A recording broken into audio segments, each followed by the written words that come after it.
Hey, Money Saving Mechanic here, where you learn more, spend less. Hey, first of all, I'd like to thank some of my subscribers and some of my watchers. I want to thank David and Siobhan and Leanne for all watching.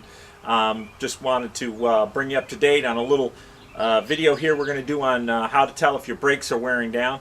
And there's a couple quick ways to tell. Number one is when you put your foot on the brake, your brakes make a lot of noise, sounding like metal grinding and grinding. And the only way you're going to hear this if you turn your air conditioning off, turn all your radio and all your sound systems off, and put the windows down and kind of lean out. And as you put your foot on the brake, if you hear a grinding noise, that could be an indication that you need your brakes repaired. Or if you hear metal on metal or a high-pitched squeaking sound like a so that's a quick indicator. Another thing that we're going to deal with in another video is if you're going down the highway or you're going down the road about 35-40 miles an hour and you put your foot on the brake and you feel the steering wheel shake when you put your foot on the brake, and the minute you take your foot off the brake, the steering wheel stops shaking.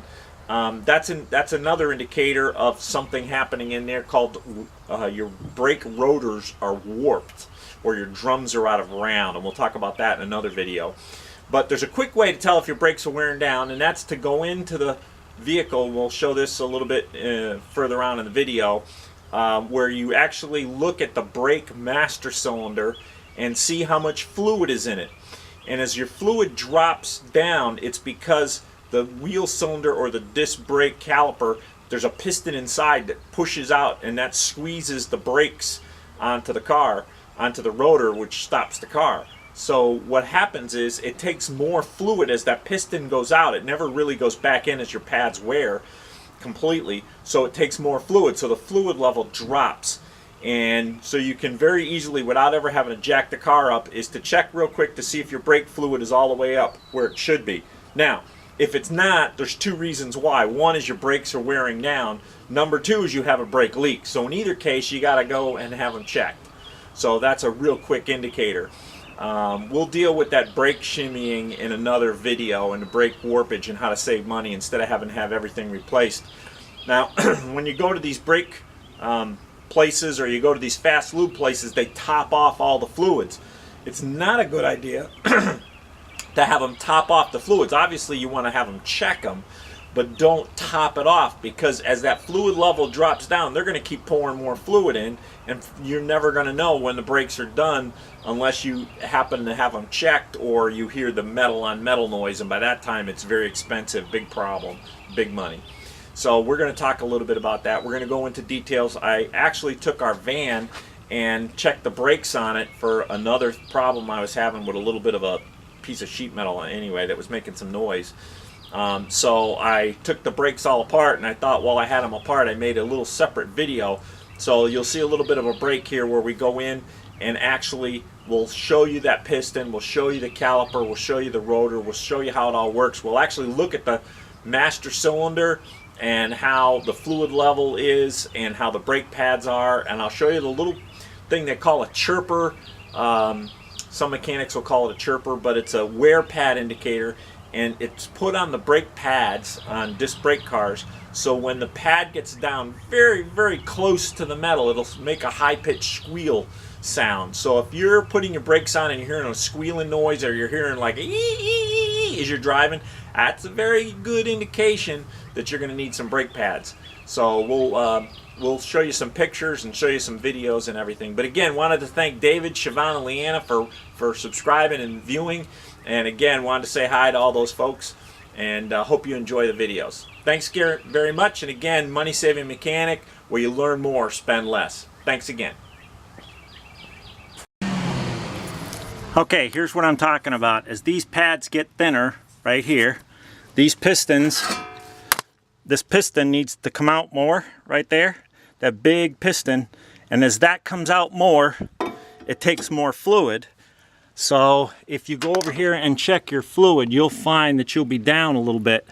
Now I got the car jacked up in the air, so it's a little bit off, but if you look, that's why it's not a good idea. See, the fluid's still up near the top? My brakes are okay, but as that fluid level drops down, because the piston, it takes more fluid to fill the gap behind that piston, because the piston never goes all the way back. As the brake pads wear, it keeps coming out. So if you look at your brake level and you're down, two things can occur. One is you got a leak somewhere, or your pads are getting down thin. Now the other thing that you can think about is there's these, mentioned earlier about these chirpers, and you really got to look to find them, but they are on the back shoes or on the front shoes. So, this one, see these shoes? These shoes don't have, right there, there's the chirper right there. See this little piece right here? When this starts getting down to the pad, before it hits the metal, this thing starts to make a little noise, and it sounds like metal on metal. So when you get that metal, it'll go.